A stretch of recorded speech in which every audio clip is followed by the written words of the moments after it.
¿no? Que en sí consiste en rastrear, ¿no?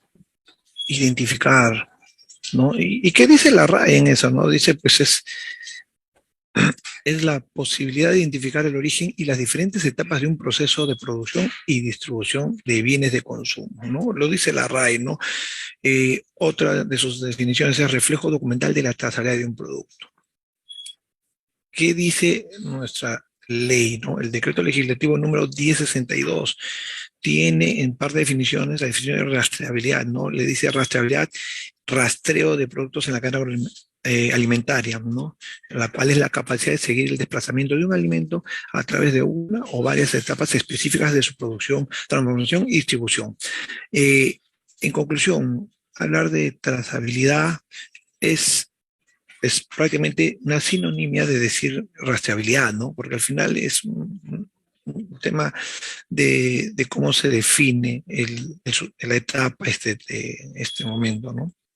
Entonces, teniendo en cuenta esa similitud, ¿qué dice el Decreto Supremo 004-2011 AG, ¿no?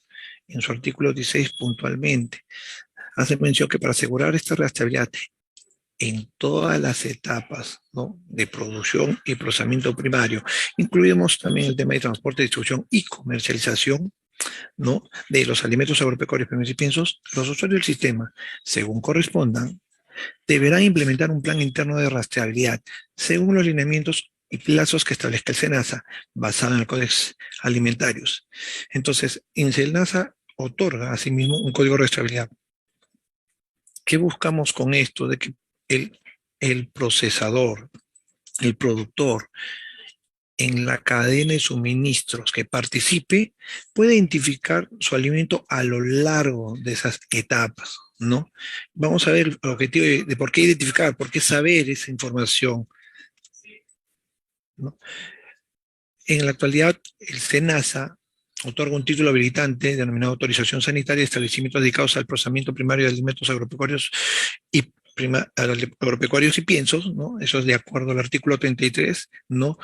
En el numeral 33.1, donde dice que todo procesador primario debe contar con una autorización sanitaria, ¿no?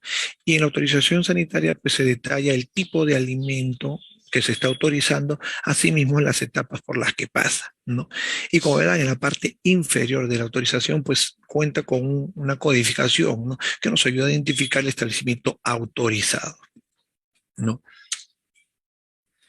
Complementando dentro del mismo decreto supremo, ¿no? El reglamento de inocuidad agroalimentaria, hace mención de el plan interno de rastreabilidad, en el cual debe considerar tanto la identificación de todo animal, lotes de vegetales y materia prima e insumos que ingresan, ya sea de producción nacional o extranjera, ¿no? Quiero entrar a la parte de que en la parte final dice los involucrados deben poner a disposición del CENSA los registros del plan interno de rastreabilidad. El administrador debe contar con este plan, debe contar con los elementos de evidencia de este rastreo de alimentos, ¿no? Para eso ellos deben implementar este sistema. Y SENASA cuenta con unos lineamientos básicos para esa implementación, ¿no? Y justamente en la resolución directoral es número 154-2011 AG SENASA día IA, donde según el artículo 4 las guías de buenas prácticas de producción y higiene serán publicadas en el portal institucional. En esa batería de guías se encuentra la guía para el sistema de rastreabilidad, ¿no? Donde tiene requisitos generales para implementar este plan interno. Y justamente a ese tema vamos a ahondar al menos algunos de los capítulos, ¿no? Por decir, para poder implementar un sistema de rastreabilidad, dice que el el administrado debe estudiar los sistemas de archivos propios, tiene que ver su data histórica. Para ver su data histórica es los sistemas que ha implementado, buenas prácticas de manufactura, sus procedimientos operativos estatales de sanitización, ¿no? Esos y sus evidencias, los registros, hacen de que pueda tener una data de la información. Entonces, es importante que ellos vean qué faltaría dentro de su cadena de suministro en el que participa el procesador para poder implementar mayores controles a fin de identificar en cada subetapa dentro del proceso de manufactura, pues los controles pertinentes para su identificación y rastreo del alimento, ¿no? ¿Qué dice la persona? No, dice, el objetivo para implementar una rastreabilidad es que se pueda verificar todo, toda la información necesaria del alimento. ¿Quién lo manipula? ¿Cuándo lo manipula? ¿Cuándo se liberó? ¿De qué materia prima? Es lo que busca. Entonces, para eso tiene que revisar su sistema de archivos propios, ¿no? Consultar con proveedores y clientes. Esto va de la mano con conocer si hubiera otros elementos complementarios que fortalezcan su sistema de rastreabilidad. Entonces, puede consultar con sus proveedores y clientes a ver de poder homologar un trabajo, ¿no? Y poder mejorar su plan interno. Asimismo, también, pues, como hace mención, poder pedir a otras partes implicadas, ¿no? Consejo, ¿cómo es eso, no? Normalmente uno siempre busca una consultoría, es lo más habitual. Otra forma de tener un input referente a cómo poder mejorar nuestro plan de rastreabilidad es mediante auditorías, ¿no? Ya sea externas o propias de control. ¿Qué complementa más? Solicitar los registros de proveedores y clientes, ¿no? ¿Cómo lo llevan? ¿Cómo lo manejan? Su información base de datos, ¿qué contemplan? ¿Qué podemos mejorar y dotar para poder nosotros rastrear el alimento? Asimismo, informarse si existen recomendaciones o guías voluntarias de trazabilidad para empresas del sector, como lo que tiene publicado el SENASA, ¿no? Que tiene requisitos y lineamientos básicos para implementar un sistema de rastreabilidad. Es importante que en el plan interno se pueda definir el ámbito de aplicación. O sea, justo vemos la imagen en el cual detalla de que yo, procesador primario, pues tengo que saber cómo me ingresa mi mercadería, ¿no? Estamos hablando ahí de una rastreabilidad hacia atrás, o también conocida como rastreabilidad de proveedores, ¿no? Saber qué proveedor, ¿no? De determinado producto, las condiciones que ingresas al recepcionar el alimento, qué documentación se requiere, ¿no? Como requisito sanitario para yo utilizarlo y procesar. Entonces, toda esa información es relevante. Entonces, son requisitos previos a ingresar a un establecimiento, ¿no? Entonces, si yo tengo eso ordenadamente, podría rastrear hacia atrás, ¿no? El alimento. Asimismo, dentro del procesamiento primario, dentro del establecimiento de procesamiento primario, pues se realiza una rastreabilidad interna y esos son los documentos o la información que maneja el establecimiento internamente, ¿no? Ya sea pues referente a buenas prácticas de manufactura, el control de envasado, control de los almacenes, la verificación de higiene, condiciones de higiene, ¿no? Entonces son los diversos prerequisitos que se implementan dentro del sistema de gestión de inocuidad. Asimismo, ya cuando tienes un producto terminado y para poder expenderlo para el usuario final, el consumidor, pues tengo mecanismos para poder entregar, distribuir. Entonces, yo también tendría que tener documentado e identificado cuáles son esos puntos donde va el alimento. Y a eso le denominamos rastreabilidad hacia adelante o de clientes, para poder saber en qué lugares no se ha designado determinados lotes de una producción, en caso que pudiera pasar un reclamo, rechazo o una alerta, ¿no? Y tomar las acciones complementarias necesarias. Que hace mención también, entre otros los requisitos, que se debe definir criterios para la agrupación de productos en relación con la rastreabilidad, o sea, definir la unidad de medida, ¿no? Ya sea un lote determinado por una capacidad propia de la máquina o agrupación de productos que a veces se utilizan cuando hay una mezcla de diversos productos, ¿no? Entonces, es importante poder definir ese, los criterios de agrupación. Si quisiera complementar que en el tamaño del lote, definir el grado, que como dice en la parte baja, definir el grado de precisión, de conformar sus agrupaciones y el sistema de identificación, dicha precisión determina el tamaño. Generalmente, cuanto más acotada esté una agrupación, menor es la cantidad de producto que hay que inmovilizar, ¿no? Pero es importante que tiene que haber un equilibrio, porque de repente a veces uno quiere identificar por cada pequeña etapa y lo hace menos práctico y a veces más costoso. La forma de poder identificar es una forma que sea viable, eh, práctica y dinámica, ¿no? Asimismo, se cuentan con diversos sistemas de identificación, ¿no? Los más comunes y tradicionales son los códigos numéricos o códigos alfanuméricos, ¿no? Para poder identificar un lote, ¿no?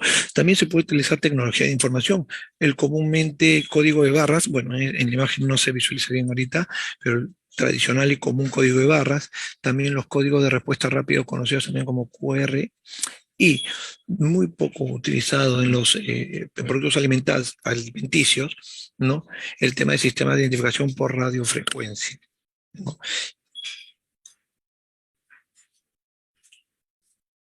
Que establece en otro requisito, establecer registros y documentación necesaria. Entonces, ¿qué tengo que hacer yo? Tener que implementar registros si queremos hacerlo, digamos, efectivo la rastreabilidad. Si de repente dentro de la batería de registros que manejo para los diversos controles, pues hay alguna información que yo requiera, pues tendríamos que actualizar esa información que tenemos y la documentación, desde detallar un nuevo procedimiento que contemple esa nueva información que voy a agregar, asimismo la actualización de los diversos formatos, ¿no? Entonces, eso es sumamente importante. Sí quiero rescatar esta parte final, ¿no? Dice que los registros generados se deben conservar durante un tiempo superior al tiempo de vida útil en anaquel de los alimentos de procesamiento primario. ¿Qué quiere decir? Que el tiempo que debería tenerse toda la batería de registros que evidencian el rastreo, pues mínimo debería ser el tiempo de vida útil de anaquel. Pero eso también lo va a establecer la empresa de acuerdo a un procedimiento de manejo de procedimientos y registros, ¿no? Pero sí, mínimo debería tener esa información lo que dure el tipo de vida del alimento. Y queremos, quiero precisar justo de acuerdo a la ley 29571 del Código de Protección y Defensa del Consumidor, en su artículo 32, ¿no? Hace mención del etiquetado y denominación de los alimentos. ¿Qué hace mención? Que el etiquetado de los alimentos se rige de conformidad con la legislación sobre la materia o en su defecto a lo establecido en el Códex Alimentarios, ¿no? El etiquetado de los alimentos es una primera información que nosotros los consumidores tenemos, ¿no? Del alimento, ¿no? ¿Qué es el alimento? ¿Qué contiene el alimento? ¿Cómo se llama? ¿Quién lo produjo? ¿De dónde proviene? ¿No? ¿Tiene alguna autorización? Entonces, es información básica relevante que todo consumidor requiere, ¿no? Como grado de confiabilidad de que es una empresa que cuenta con un sistema de gestión, ¿no? En este año, pues se ha aprobado el decreto supremo que modifica el artículo 27 del reglamento de inocuidad agroalimentaria, en el cual detalla que, detalla que los alimentos agropecuarios primarios y piensos, a excepción de los indicados en el artículo 4, que es un artículo de excepción, ¿no? Del presente reglamento, deben estar adecuadamente identificados para facilitar su rastreabilidad mediante etiquetado, documentación, ficha técnica o una información pertinente. Para el caso específico de los alimentos agropecuarios de procesamiento primario, nacionales e importados, la etiqueta en idioma español contendrá la siguiente información. Nombre del alimento. Como vemos acá un ejemplo, ¿no? Vemos acá maíz, frijol, ¿no? Tener el contenido neto, ¿no? Como vemos acá, en el caso del maíz, 1 kilo, país de origen, ¿no? Está justo ahí, la dirección, hace mención también nombre y dirección del titular de la autorización, aquí está la dirección exacta, el RUC, el nombre del productor, el nombre del proveedor, ¿no? Si en el caso es importador, también debería colocarse la información de nombre y dirección del importador, la autorización sanitaria, que la está parte de baja, como verán, autorización sanitaria, ¿no? La fecha de vencimiento, ¿no? Del alimento, importante de cuánto es el tiempo de vida útil del alimento, ¿no? Y instrucciones para el uso y conservación, ¿no? Porque son algunos detalles de fin de consumo, precisiones para el consumo del alimento.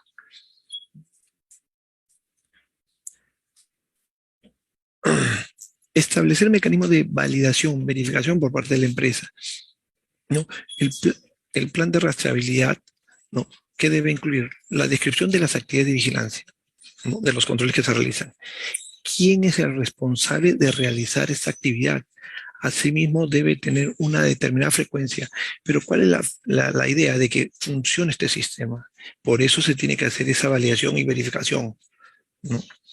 Ya una vez que lo valides el sistema, obviamente vienen las etapas de verificación que funcione este plan interno. Se debe revisar virtualmente el sistema de rastreabilidad para comprobar que funcione de forma efectiva.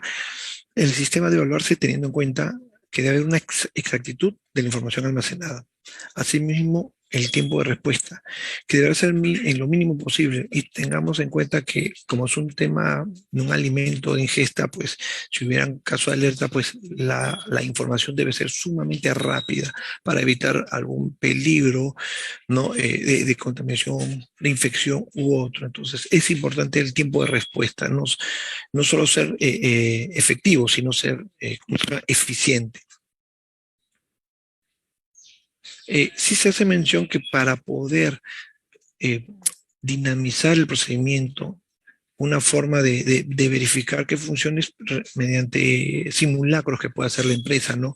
Poder identificar su producto, dónde se ha ido, cuáles son qué días se ha procesado, asimismo cuáles son sus proveedores. Es una forma de ver alguna falencia dentro del plan interno de rastreabilidad en caso de que sucedan algunas alertas, ¿no? Rechazos o reclamos. Establecer mecanismos de comunicación entre empresas, ¿no? Es importante que con la globalización, que ya se lleva hace años, de que las empresas tengan relación directa, ¿no? Usuario, procesador, cliente, proveedor, que haya una forma de comunicarse y poder tener esta información, ¿no? Yo como usuario quisiera tener varias informaciones, así como el procesador, pues del productor, ¿no? Entonces, estos mecanismos de comunicación puede hacer de que entre ambos puedan tener una información que puedan cruzar y que pueda ayudar al rastreo de los alimentos. Por eso es importante tener digamos, esta forma de trabajo, esta sinergia, ¿no? Por parte de las empresas. Establecer procedimientos para la localización, inmovilización y, en su caso, el retiro de los productos. El establecimiento del procedimiento primario debe establecer un procedimiento documentado para la localización, inmovilización y el retiro de los productos cuando se detecte que ha colocado en el mercado un producto inocuo. Entonces, al detectar un producto inocuo, el establecimiento tiene la responsabilidad, porque es el primer responsable, ¿no? La responsabilidad de tomar las acciones inmediatas pertinentes, ¿no? Desde realizar la corrección por la desviación o el suceso, asimismo tomar medidas correctivas para que no vuelva a ser, ¿no? Tomar controles distintos, poder revisar su análisis de peligro y tomar medidas preventivas en casos o procesos similares para que no le pueda suceder, ¿no? Entonces, sí es importante que el procesador pues, informe a SENASA. Para ello, él debe conocer la naturaleza de ese peligro, lo que sucedió, a qué se debió, porque él ya estuvo activando su procedimiento de rastreabilidad interna y ha podido identificar las anormalidades que ha pasado en el proceso de elaboración del alimento. Asimismo, tiene que haberlo localizado el producto afectado, en dónde se encuentra, en qué lugares, en qué centro de distribución, a qué mercado objetivo ha ido ese consumo, ¿no? Asimismo, como ya hacía mención, tomar las medidas correctoras, ¿no? O sea, la corrección debe ser inmediata a la identificación del reclamo, de la alerta, ¿no? O notificación. Tiene que tomar la corrección, ¿no? Tiene que informar a los actores de la cadena, tanto las instituciones públicas o usuarios, ¿no? Referente a las acciones y comunicar para poder trabajar de la mano, ¿no? Con los distribuidores para que lo puedan movilizar, ¿no? Y dependiendo de la gravedad al mismo consumidor final para evitar su consumo. Y obviamente que al final debe tener un informe con el cual tenga las conclusiones de los hallazgos determinados, ¿no? Y comunicar a la autoridad sanitaria. En este caso, el SENASA para los alimentos agropecuarios primarios y pienso. Finalmente, decirles que estas pautas es importante para que dentro de un establecimiento, procedimiento primario, ¿no? Se pueda documentar y contar con evidencias en el cual me permita hacer el rastreo del alimento, conocer toda la ruta, parte de la cadena de suministros que ha participado, a fin de que en casos de emergencia pues, se puedan tomar las acciones pertinentes. Bueno, eso ha sido todo y bueno, presto para alguna consulta en particular. Muchas gracias. Ok, ingeniero, muchas gracias. Agradecemos su valioso aporte. Las personas han estado atentas y de igual manera realizando sus preguntas.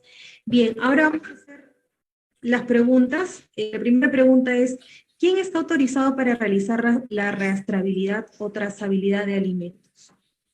Eh, Vamos a contextualizarlo, ¿no? La pregunta amplia. Dentro de un establecimiento, donde una fábrica que procesa alimentos, ¿no? En el caso de competencias en alza, los procesadores primarios, pues tiene que haber una persona responsable que pueda realizar esa actividad, que tenga el perfil del puesto para realizarlo, ¿no? Capacitaciones y todo eso dentro de su sistema de gestión de inocuidad. Si hablamos del punto de autoridad oficiales, son profesionales que han tenido, bueno, son profesionales de la carrera que han tenido expertise en eso, ¿no? En el tema del sistema de gestión de la inocuidad, en conocimiento de los principios HACCP, asimismo de la implementación de la buena práctica de manufactura, para poder verificar, ¿no? Cómo se está llevando a cabo este plan interno de rastreabilidad, que es un requisito inclusive para autorizar a un establecimiento de procesamiento primario, ¿no? Muy bien, ingeniero. Entonces, la segunda pregunta sería, ¿es obligatorio que cada empresa de producción o procesamiento primario deba documentar su sistema de rastreabilidad? Vamos a decirlo eh, que debe evidenciar, ¿no? A veces venimos, el término de documentar es tener papel, algo, ¿no? Lo importante del tema del sistema de trazabilidad es evidenciar, que tengan el mecanismo oportuno de evidenciar el rastro del alimento, ¿no? Ya sea con plataformas, ¿no?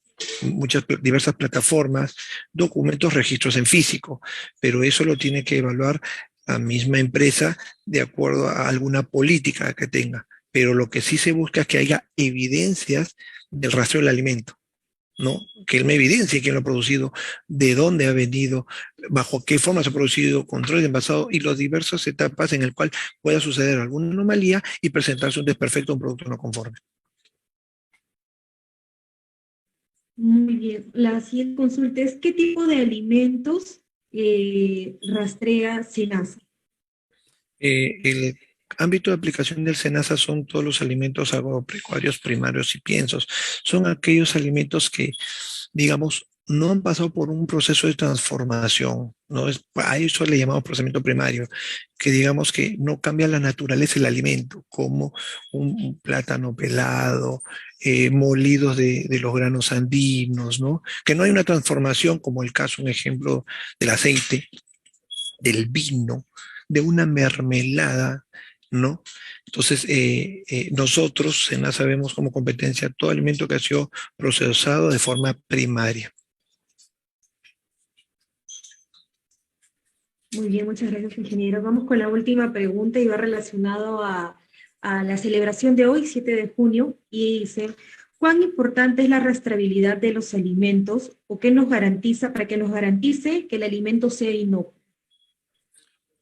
En primer lugar, para garantizar que un alimento es inocuo, una empresa debe contar con un sistema de gestión de inocuidad, es tener bastantes eh, digamos, evidencias de ese trabajo, ¿no? Su implementación de buenas prácticas aplicado a un establecimiento, asimismo también tener el tema este de los procedimientos de higiene y desinfección, ¿no? Porque te aseguran las condiciones sanitarias y asimismo el sistema HACCP, que es el sistema en el cual te hace un análisis de los peligros y te determina esos puntos críticos de control. Lo que no has controlado con las buenas prácticas, lo controlo con el HACCP.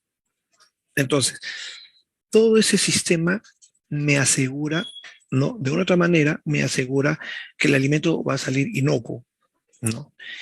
El plan interno de responsabilidad es una forma de que yo pueda identificar cuando ha salido un problema, un producto no conforme al mercado, que es una queja, un reclamo, a identificar en qué punto hubo esa desviación y ver si esa desviación hubo los controles pertinentes dentro de la batería de procedimientos de buenas prácticas programa de higiene y desinfección, o HACCP, que sería el último filtro de controles que se debería hacer.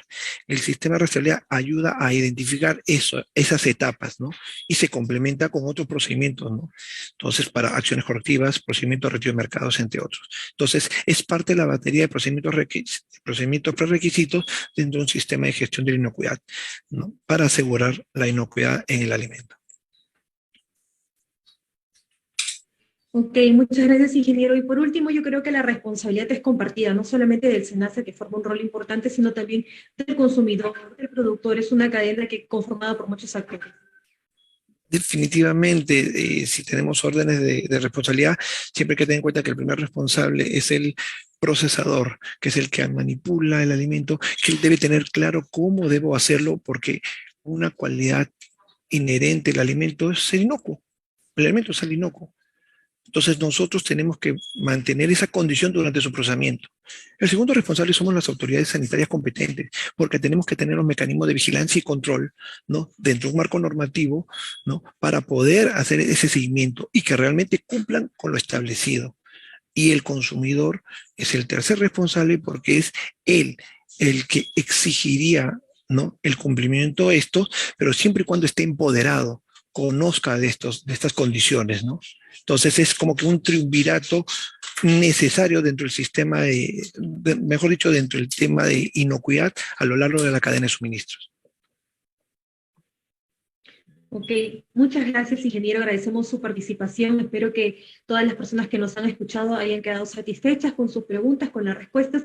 Y si quieren volver a ver este material, va a quedar grabado en Facebook y también en nuestras redes sociales de YouTube. Agradecemos, ingeniero, su participación, su despedida antes de cortar esta charla. Bueno, agradecer tener esta oportunidad de explicarles un poco de lo que desarrollamos acá en Senasa, de tantas actividades, y bueno, estar prestos a otra invitación. Feliz día de la inocuidad. Muy bien, muchas gracias. Agradecemos a todos por su participación y nos veremos en otra próxima charla virtual. Buenas tardes.